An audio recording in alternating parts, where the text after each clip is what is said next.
Good evening. Good evening. Welcome to Palm Bay Live. And I'm here today to interview another candidate for running for office for the city of Palm Bay. And he goes by the name of Alfie Agarie. Good evening, Mr. Agarie. How are you doing?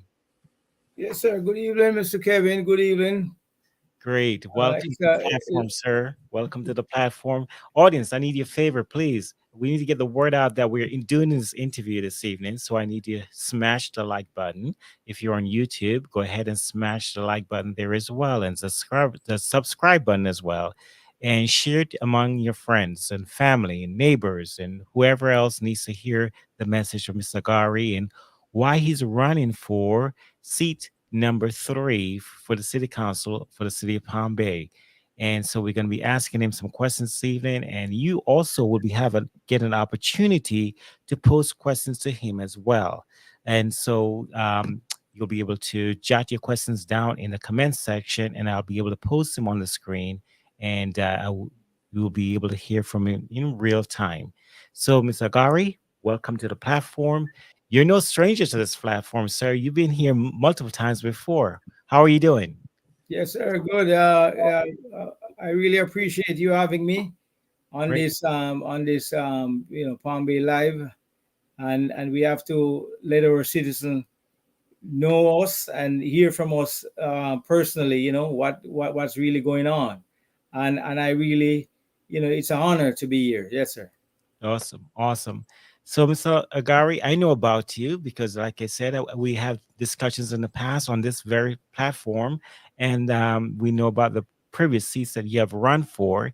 And so, for the audience who does not know about you, go ahead and introduce yourself to them. I'm going to allow you a couple of minutes here to go ahead and do that. Let them know who you are and why you're running for this seat.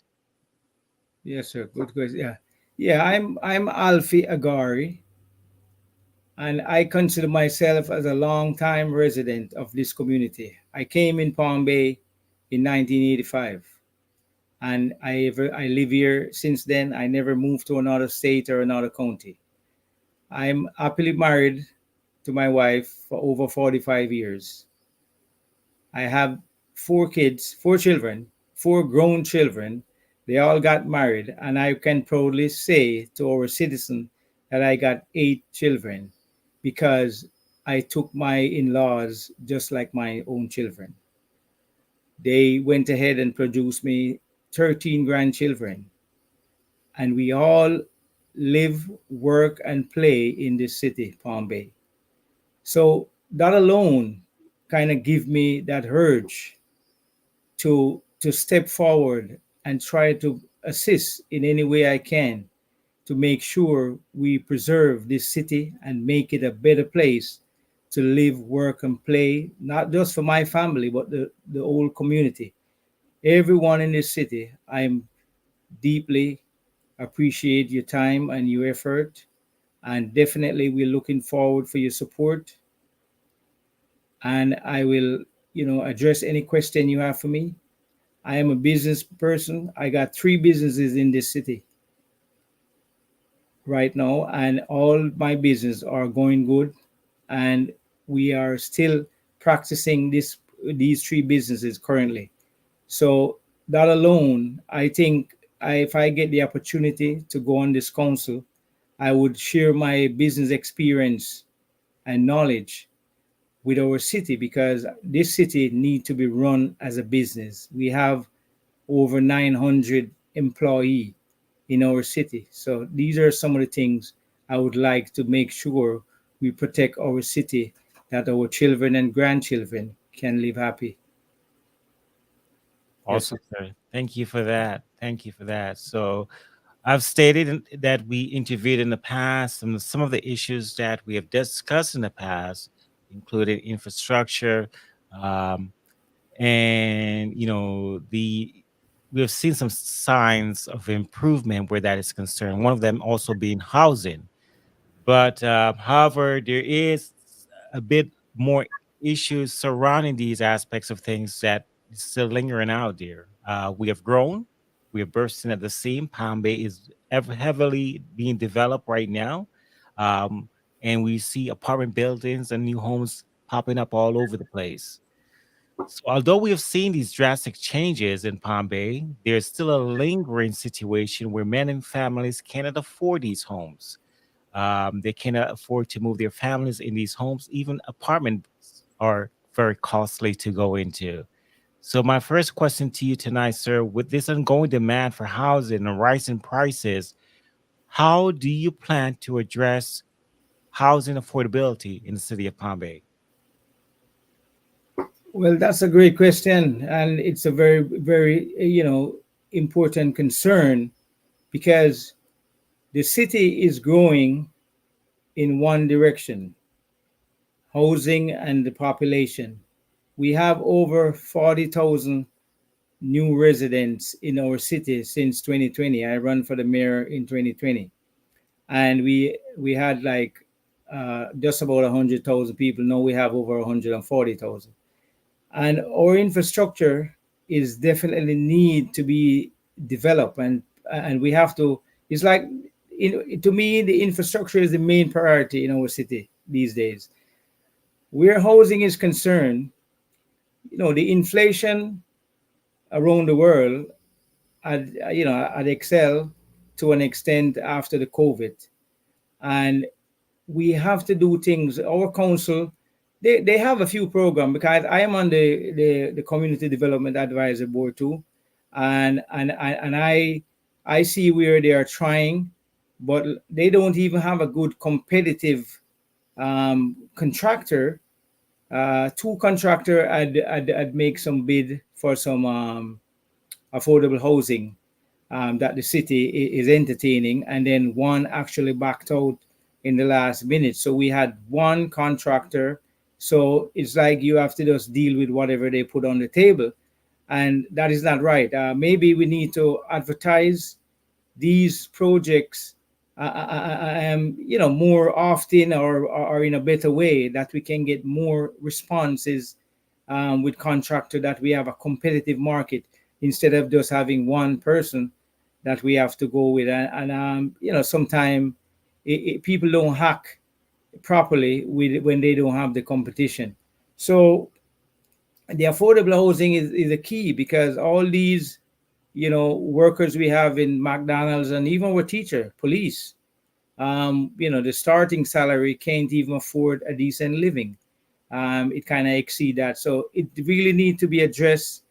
It's I have a few suggestions where the city could use, like, surplus property, donate it to a reliable builder, because you have to cut the expenses of the end product to make it affordable. The floor plan is one thing, but secondly, this builder has to get some, some incentives where they can construct this building in a way and a price that they can actually make it affordable for our low income workers. Yes, sir. Yes, sir. Thank you for the answer. So there's been numerous complaints. I know you were at the last city council meeting where there were some complaints about the increase in abandoned houses around the city, where housing projects started out, but then for some reason the contractor just walked away. We don't know what's going on with that. So, Yeah. what strategies will you implement to address this issue and ensure that developers fulfill their promises, their commitments to those neighborhoods where they're building new homes? Yes, sir. That's a good question. Also, the thing is, with these builders, we have to have them more committed. And there's a lot of thing in this city, a lot of thing in this city that talks about and never carries through. And in my days when I was growing up, we always said, "Your word is you. You say something, you do whatever you said." And I don't want to change the subject, but I can tell you, I got property there on the Bayfront era for over 30 years. And I was told when I just came, I got a flyer that's saying that we're going to have a downtown Palm Bay. And 30 years later, it never happened. So these are the things where like that particular topic, we have to carry things through. These builders, you have to get them more committed, even if they have to put it in writing. that this is the commitment. Even with the affordable housing, is the same thing. Whatever contractor you get, they have to put it in writing, and they have to have this building available for low income housing for 20 years, 30 years, or for life. Whatever the case is, you have to put it in writing, because if you go past that contract, then you have to pay all that break, all that money that you got, withheld, whether if it's taxes or fees for impact fees or whatever the case is, you'd have to pay back all that money. So they have to put it in writing. These buildings gonna have problem, because it's just like 2008, 2010, when we have this, fall in the economy.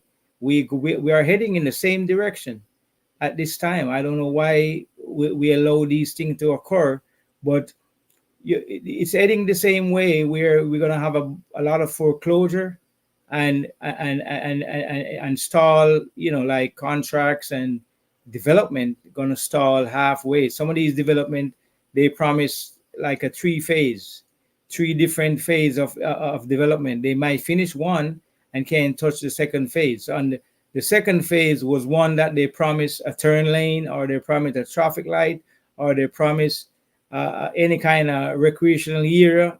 And because they didn't do that, it does leave hanging. So we as the council have to put all these construction investor on the spot, that they have to put it in writing if it comes to that criteria. Yes, sir. Great. Thanks for the response, sir. Thank you for the response. Let's keep going. Um, a study was recently released that the city of Palm Bay is the best city for first-time home buyers, and it leads the country in active homes buyers, active home listings per capita, and new building permits per capita. What are your thoughts on the rapid development in our city? We kind of talked about it earlier, but what can we do to manage it effectively? So we talked about earlier that the city is growing and bursting as it seems. I think the last time I checked, we were at somewhere around 141,000 in population size. That's huge growth, over the last couple of years.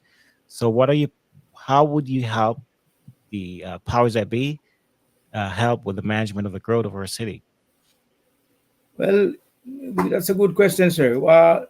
I think we have to withhold some of these permitting at this time, especially in the housing building department, because we need commercial businesses to really have that tax income, that we can make a better budget for our safety and police and fire and stuff like these. But where the housing is concerned, I think we have to put a halt on these permitting. Let the contractor knows that if you're gonna put in a housing development, you have to contribute so much of this property to commercial, and this is a phase you have to move along in line with the housing, because we keep building all these housing, we're getting some impact fee from the housing, and to me it's not using wisely. This is my opinion, because I'm not there. I don't know exactly, honestly, all the things works, and what goes into it. But I can tell you about the budgeting. I think it's kind of not moving in the right direction. It needs to be more prioritized in different areas, and the housing needs to stop. This development needs to stop for a while, and focus on the infrastructure to match what we have now. In 2020, we didn't have a good infrastructure, and 4 years later, we have 40,000 more citizens in our community, Yeah. and the So, infrastructure is still not to behind. cut you off, let me ask you something because you kind of dive into another line of question I have. So, are you in favor for moratorium? Well, listen, where the auditorium is, you see, we need more commercial in this city. We need more commercial. If we have to set up a task force to to to try to invite investor, convince them some way, give them some tax credit, benefit, something to encourage them to come in our city. We need that because if we don't do that, we can't grow. We can't have jobs for our citizens, and it just keep going in the wrong direction, sir. I definitely need this need to be focused on. It's way too far back. It's too far back. Yes, sir. Okay, I got you. All right. Um, I think you talked about impact fees, but this has been a major topic of discussion with some residents feeling that the developers are not paying enough to support the city's growth. How do you plan in to address this issue of impact fees in itself, and to ensure that the developers do contribute their fair share? Well, that's a good question. Where the fee is concerned, I don't think they're not paying enough, but I think it's not budgeted properly because the impact fee is quite a bit. It's a lot of impact fees collected, and impact fee is one thing that clearly stated what it is. It's an impact fee. So we need to focus on the community that these impact created. For example, down by Heritage Parkway, Malabar, those community, you like 32907, 32908 community, where these mass development is going on. We have so much traffic problem. We have so much situation where we need a fire station and stuff like these. These money need to be focused on that community. That's where the impact fee was collected. You know, our our public work department, for instance, is one of our biggest budget expenses. But the public works department takes like 27% of our budget.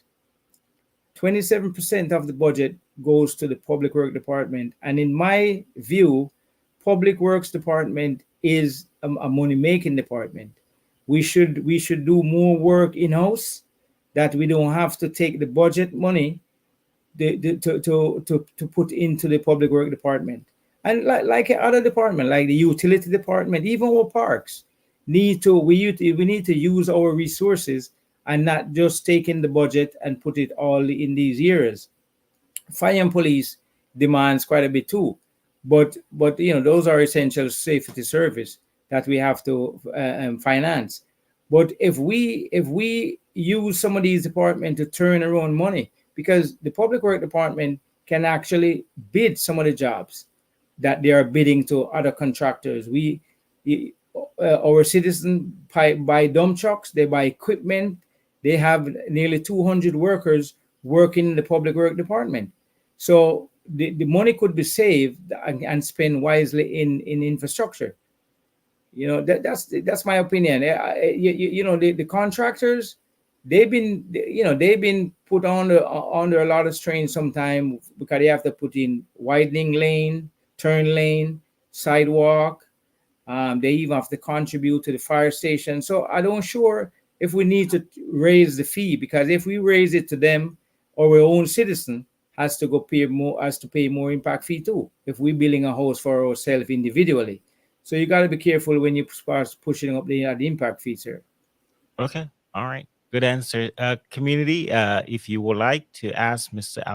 Alfie some questions, now's the time to start posting them in the chat, and I'll definitely take them, the questions live, or you can try calling in to our line number here. I'll put it on the screen so everybody can see it. This is a number 321-999-4559. If you so choose. Um, we're running through the questions really fast here. He's answering them, so let's keep going. Residents are relieved that Minton Road was paved recently, as you're aware, between Malabar and Jupiter, right? You rode that last strip. Yes, sir. Nice Yes, and sir. smooth. Yeah, nice and smooth, right? So he's finally got the attention he needed, and investigation by Palm Bay Live some time ago has shown that there was a shortfall in the road bond. Um, how would you propose to manage and close the funding gap without overburdening taxpayers? Well, we the road bond, we got like 150 million back in 2018, somewhere there, and that money had gone. We are now behind maybe $50 million, and we only have 51% of our road done.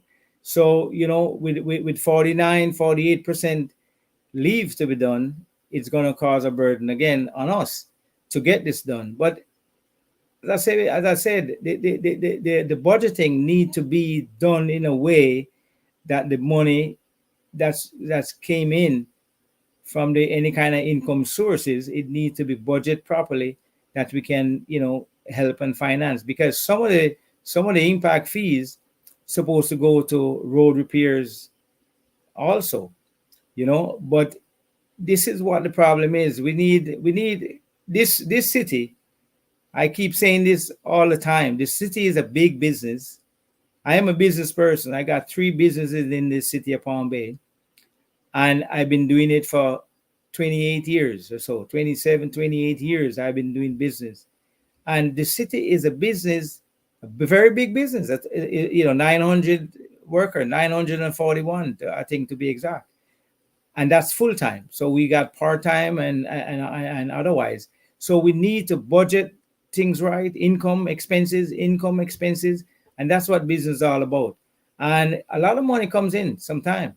Our budget was 322 million 839 147 174, and this all these money went. You just went like that, because to me it's not budgeted properly. And some of the departments that especially public work, I keep pointing on this department because I know I used to work with the Brevard County doing trucking service, and they have a road and bridge department that bid a lot of the jobs and keep that money in house, where instead of spending 27% of the budget in the public work department, if they had bid a few of the jobs, they would probably use half of that. The city would have to only put half of that budget into the department, because they are self-financing some of the projects. Thing like this, sir. Okay. All right. Let's go ahead and take a minute a commercial break here real fast to so we can get to some hopefully some questions from the audience. So they can hopefully prepare some questions for you. So let's go ahead and take a minute or two commercial break really fast.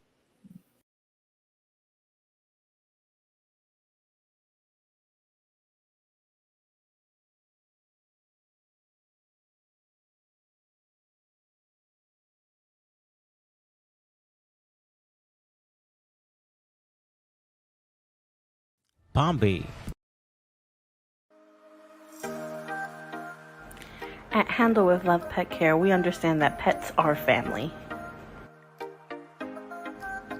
Our mission is to provide loving, personalized care for every pet, every time. Whether that's a fun play session in the backyard, a walk around the neighborhood, or just some much needed cuddles. Every pet, from bunnies to birds to fishes, they all receive the one-on-one care and attention that they deserve. We offer a wide range of personalized services, so even if your pet has unique needs, our professional and trained sitters have you covered.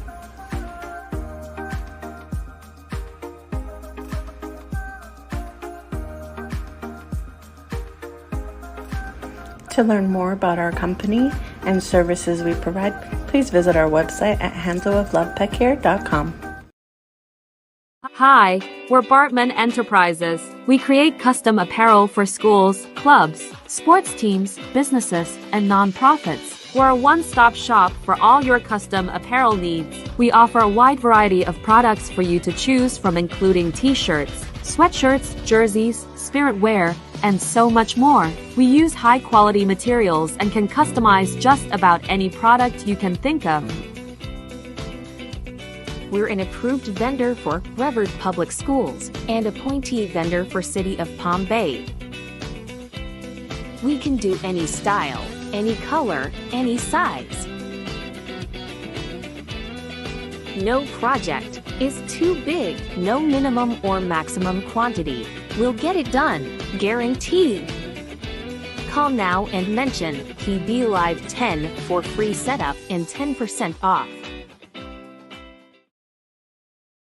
Palm Bay, Brevard County, get ready for the 2024 candidate interviews. For the last 4 years, Palm Bay Live has been interviewing candidates for different offices.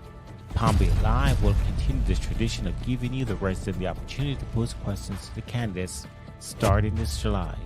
Our first set of interviews will start on July 11th. You can send your questions in advance to palmbaylive@gmail.com or watch the interviews online and pose your questions in real time.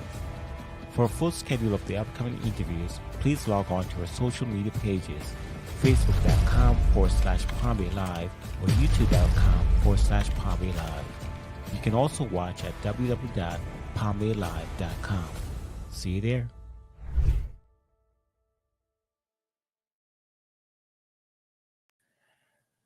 Okay, we're back. We're back, and we're going to continue our line of questions. But before we bring back Mr. Alfred back on the screen, I need your questions. So, audience, if you have questions for Mr. Alfred, please feel free to share them with us, so we can get this interview on its way. So, Mr. Alfred, let's talk about the critical needs for the city of Palm Bay. Palm Bay has a critical need when it comes to fire stations, police stations, because of the growth of our population. And the council tried to address this recently by introducing a separate 2 mil, right? Um, but then Mayor Medina changed his mind at the last council meeting, as you're aware, and he's basically says, "Nope, we're not going to do that. We're not going to go that route." So, what would you do to ensure that public safety is addressed if you got on the dais? Well, let me tell you, that's a great question, and I think that decision was pulled because of election year. This election time of the year is when, you know, council member, the mayor, they looking for feedback from the city, and once you say taxation, once you mention that word in any government sector, you get a concern right away. It was my concern also. But right away, when he came back to that council meeting, he said, well, we want to take this off the ballot. We don't want to put it on that ballot anymore. We have to find another way. But if there was another way existed in the beginning, why not using that another way? Because taxing is the last thing we want to put the burden on our citizens, including myself. I paid about $30,000 a year for property tax in this city, and this is something I'm very concerned. I'm concerned about tax receipt. I used to pay $350 for my tax receipt by the gas station. When I went to renew it last year, it was 1,500 and change. And when I questioned it, the only answer I got from the city manager was, Mr. Alfie, we never increased this tax receipt for the past 8 years or so. These are things I said, well, it's not my fault. How can we wait until one time to put 500% on a citizen? And so these things need to be budgeted. So there was no advance notice that this increase was about to happen. It just happened. Yes, sir. Yes, sir. Or storm water is the same thing. I got a quite a few property, and it affects me when you get storm water ticket every month for 200 and change, 100 and change. It's pretty much more. Some of the property is more than what you pay for the utility bill. Yes, sir. Yeah, that's concerning that they would just increase your tax without telling you ahead of time that this was what happened. Yes, sir. Um, yeah, that is very concerning. Okay, all right. There was a suggestion during the same council meeting to put a moratorium. We talked about that. I'm going to skip over that question because you addressed the commercial sector. Let's address the housing sector. Would you put a moratorium on housing and apartment buildings? Yes, definitely. Because you see, what happened? The building itself, as I said before, we had to slow this growth down to kind of get caught up with the economy, our city budget, and our infrastructure. Because the infrastructure, I hate to think about it, man. It honestly, Mr. Mr. Kevin, the infrastructure is way behind where it's supposed to be in our city. And I think, in my opinion, we're not getting enough commercial entity in our city because our infrastructure is so low. When you think about it, our response time in our city is 18 to 20 minutes, and the average response time should be 7 to 8 minutes. Yeah, That's a shame. yeah. That was going to be one of my other questions to you too, because I noticed in the same meeting they had a discussion pertinent to the annexation that's been going around in the different areas of Palm Bay, right?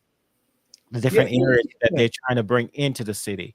And I think one of the discussion led to asking the question, should we pretty much give back, go back and say we don't want no longer want these areas to be a part of the city.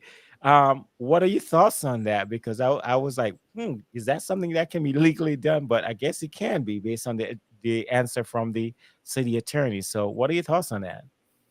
Well, honestly, this is something that putting us in more backfall, because the bigger the city is, the more coverage we need for police and fire. So the more they annex in, and we had 88 square mile, then we have, maybe it's going pretty close 100 square miles sooner or later. Then we're going to need more cars, police cars. We're going to need more fire station, more fire trucks. We only had, I would say, one police station in the city of Palm Bay and one substation over here on US 1.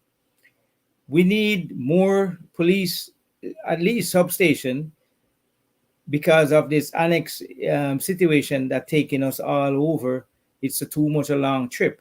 So that's a good point to return these property, or stop, Let or me stop throw a monkey in the stop ridge. Let me stop. throw a monkey in the ridge. Yeah, Let's or talk stop about it. or We're stop having a right good there. discussion. Let me throw a monkey in the ring. You remember what happened? And I moved here after this happened, but apparently a prior city council decided not to go along with the um the West Melbourne project on Palm Bay Road. You know what I'm talking about? Where Target and all everything is at right there. Yeah. But yeah, my oh, you mean on Palm Bay Road? That's is West Melbourne right now. It was West Melbourne. It was supposed to be Palm Bay, from what I understand, Yeah, based yeah, on yeah, my yeah, study. yeah. That's a fact. Yes, sir. Yeah, yeah. Brevard County was putting it out to Palm Bay, and they say no, they didn't want it. Exactly. So my Yes. thought process is, I know the conversation is a conversation that they have it is if that's something they want to do. My fear is that they may say, hey, let's give back this. We don't want this area, and then that area becomes so developed and so well vibrant and a lot of taxes coming from that area, but we're not reaping any rewards because we already gave it up. You see what I'm saying? So No, well, what happened to that, Mr. Kevin, is that that location was right in the middle of the city. But when you annex south of Babcock Street, like you're going to Fellsmere, and you annex, back going to the US 192, these are expanding on the outside. Right there where where Mitten Road and Palm Bay Road was, that is the middle of the city. There was a proposal that they was going to build a school over there. Palm Bay was getting it to build a school, and it didn't went by. They refuse it, and it goes by. So this is just one of the things, sir, where when you don't have good planning and somebody that looking down the road a little bit, this is what you got in the end of the day. Yes, sir. Yeah, yeah. So just a food for thought. I put that conversation out there so folks can start thinking about the possibilities of just giving back areas just because we don't want to expand into those areas. But again, later on in life, you may look down the line and say, "Oh, we made a mistake," like we did in West Melbourne. Well, Yeah. so here we are. Budgeting. You've been vocal about your concern regarding taxes. Can you elaborate on your main issues with this current tax structure? What are your thoughts on the current tax structure in the city? And how do you propose to manage the city's budget in a way that reduces the tax burden on the citizens? Um, your thoughts? Yes, sir. That's a good question. As I said, in any government sector, the citizen is very concerned about taxes. At this time, I don't think we should increase any property tax at this time because times are kind of tough. Business are slowing down, the housing is slowing down. The economy is just slowing down for some reason. But the interest rate and everything went up, and the cost of everything went up from the food in the supermarket to your car you drive, everything went up. So I don't think putting taxes out there would be any benefit to our citizen. It would make them more hungry than anything else. But for the time being, we need to focus on commercial. And as I was saying early on, is that a lot of commercial business don't want to come here in Palm Bay, I think, because I have a dump truck business, and I work on two Amazon projects. One was developed in Sauna Road, right by O'Galley and Sauna Road, and one was developed in North Coco by Grissom Parkway. I work on those projects with my trucking company, and the feedback I got from these people was the infrastructure. In them days, we didn't have a fire truck that has a ladder on it that could reach even some of these building that we're building from pure plywood and stuff like these. When these buildings start, that was one of my concern in 2020 is why are we building this building four stories high, 5 stories high, made of wooden building, and we don't even have a fire truck if a fire came along. But I guess the Brevard County had one, so they would assist us in that event. Well, finally, I think it was a couple years ago, they got a ladder truck. But these are some of the things that we have to kind of prioritize our budgeting. And as I mentioned before about the department, whatever department we have, even our parks and recreational, I think they need to be upgraded, that we can rent them and at least get money income coming in that we can maintain, like a self-maintaining program that we don't have to spend another 10% of the budget on it. We can put it in different years. So we need to manage our tax dollars more. That's my opinion, sir. Would you support an audit of the city's finances?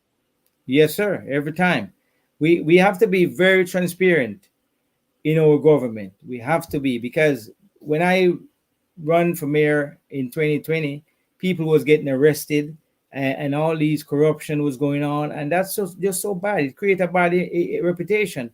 I dealt with a lot of contractors in and out of our city on a daily basis with my type of business, and these are some of the complaints. Why you have so much corruption in your city, Alfie? I said, man, I would like to know myself too, because this is the first word out there. Our city, is unbalanced, and it's very diversified. I Mm. got 21 family member living in this city, works and play right here. And I think it need to be addressed, and it need to be taken care of somehow. Yes, sir. Okay. All right. Let's talk about, well, quality of life. You know, the compound has been a major problem for the city of Palm Bay. Over the years, we have seen bodies being dumped in that area. Um, Yeah. Recently, I see some posting on social media where individuals are dropping off tires in that area. We don't know who's, and I think that the Palm Bay Police is trying to figure out who's doing it. So that area is an issue. What would you do about the compound? I mean, you've been to the meetings, you've seen what is being discussed, but what are your thought process on what could be done with the compound? Well, in my opinion, the compound is a very touchy one. It doesn't seem that way to our average citizen because you keep listening to news, but the compound is owned by private owners. Maybe about, I don't know, maybe 12% of the compound really owned by the city of Palm Bay. And every individual that owns a property, they have rights, and the city can't just jump all over them in a certain way. They are making plans. The city is making plans right now to purchase some of these land down there, and they want to rezone it to do like a commercial zoning, like industrial, light industrial, to be exact. And this will entertain, like trucking company or warehouses or manufacturing company to put some structural business down there. The second thing that gonna help the compound is that the highway. Remember, the highway is going right behind here from Babcock Street all the way back to Heritage High School. It's coming around that side. So when these things go along, so I'm just asking the city, the residents, to bear on a little bit with that because I'm very concerned too. And remember, we have a lot of properties in this state that have a similar situation where this is a state. Florida has a lot of unused properties. Some of them is preserved properties, and so on and so forth. And people do weird stuff sometimes. It's hard to control, especially if you don't if it was owned by the city, they would have to do something with it. You either build a fence around it or put some barricade on the entrance, the exit, and try to have better patrolling of our police. The second thing is we don't have the force either. We don't have that police force to put down there because we can't even supply the needs of the city that very active. So things like these. So there's a lot of thing in the pipeline for that community, and I think it's gonna get better. So as I said, the plans are there. So let's give it a time to mature. Yes, sir. All right, Mr. Alfie. Thank you for being here with us tonight. I didn't see any questions from the audience, so the the interview went by fast because of that. So, audience, for those who are watching on Thursday night, I'll have another round of interviews at 7 p.m. Eastern time. I'll be interviewing Mr. David Kearns, and then at 8 p.m. Eastern, I'll be interviewing Mr. Hammer. So and then next week we will have the last set of interviews, and next week we'll wind down the interviews, and Thursday night being the last night of the interviews. We'll have interviews on Tuesday and then on Thursday of next week as well. And so hoping you can join us this Thursday night starting at 7 p.m. Eastern for the first interview with Mr. David Kearns, and then at 8 p.m. with Mr. Mike Hammer. And come prepared with your questions. And I hope to see many of you here. Start telling your friends and family about this ongoing podcast, these interviews that I've been doing. And please join us on YouTube or on Facebook, youtube.com/Palm Bay Live. Hit the subscribe button so you can be notified when I go live, and facebook.com/Palm Bay Live, and hit the subscribe button and follow button for both as well. So please like and share these podcasts. Let your family and friends know about them so they can review the candidates before they go to the voting booth. Remember, early election is has is now getting ready to go on the way, and if not already on the way, and early voting rather. And then we're going to be going officially to the polls on August 20th for the primaries. So if you have not already registered to vote, then you may need to get in gear for the general election. So do what you need to do so you can voice your concern to your elected officials, or um, if individuals who are getting ready to be elected to serve you in this vineyard. All right. So have a great night. But before I do, Mr. Alfie, I'm going to give you 5 minutes to close out the show. So go ahead and tell the audience why they should vote for you. And I'm going to remove myself from the screen, and you can go ahead and give that remark. Yeah, Mr. Kevin. Thank you again, sir. Well, it's two things. It's two ways to look at this. I didn't get any question. Let's hope our citizen pretty much satisfied with my present being here, and maybe just take it in a good way that Alfie deserve to be on council. So I don't need to ask him no question because he's doing well. So I gonna try to make sure I put that in my heart tonight to feel that confident. Well, as I said, I am Alfie Agarie, and I'm running for the council seat number 3. And I would like your support. I think I've been here in this city for a long time, since 1985, and I'm so rooted here. I can't go no place. This is where I'm gonna be, and I am focusing on protecting the city to make sure our kids and grandkids have some place to live, work, and play in harmony. And together, with your support, we can make this place a better place. So I'm looking forward for your support in this coming election. The early voting will be starting on Saturday, August 10th, and it's gonna run every day until August 17th. They're gonna take a few days off, and then they're gonna start on August 20th for the final day. But please don't wait for the final day, because you got so much days, and we only have 2 polling stations in our city at that time. One is in Tony Rosa, and by the community center, and one is Ted Whitlock Park down by Fred Poppy Regional Park. Those are the two active stations. So utilize your time and don't get caught, on the final moment. And as I said before, I am Alfie, and I'm running for council seat number 3, and I'm looking forward for your support to make this community a better place to live, work, and play. Thank you, and have a good night.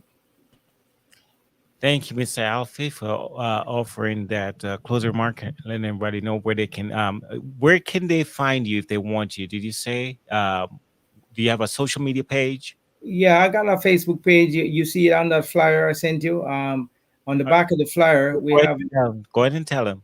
we, we have my phone number Go ahead. is 321-508-9624. Every citizen freely call me anytime. I will answer the phone and return your call. I got a Facebook page, Alfie Agarie. That's my Facebook page. And I got an email, alfieagari@gmail.com. You can contact me anyway Beautiful. from these 3 ways, and I will respond, because I am here to represent the citizen of Palm Bay, and if I ever get elected on this council, I will be available, and that is my duty to work for the citizen. Yes, sir. Great. So remember, audience, I will be on again this Thursday night starting at 7 p.m. Eastern Time with Mr. David Kearns. That's a rescheduled interview. And then at 8 p.m. Eastern with Mr. Mike Hammer. These are 2 interviews that will happen this week on Thursday night. And then following week, I'll be on again with another 4 interviews, I believe. So I have another busy week next week, Tuesday and Thursday, and Thursday night be my last set of interviews for this election season. So please support me. Please support the Facebook page. Please hit the like button, the subscribe button on the YouTube page as well. And yeah, help the community know about what's going on over here at Palm Bay Live. So thank you so much for joining me tonight. And you have yourself a great rest of your week if I don't see you on Thursday night. Have a great night. Thank you, sir. Thank you to have me. Thank you.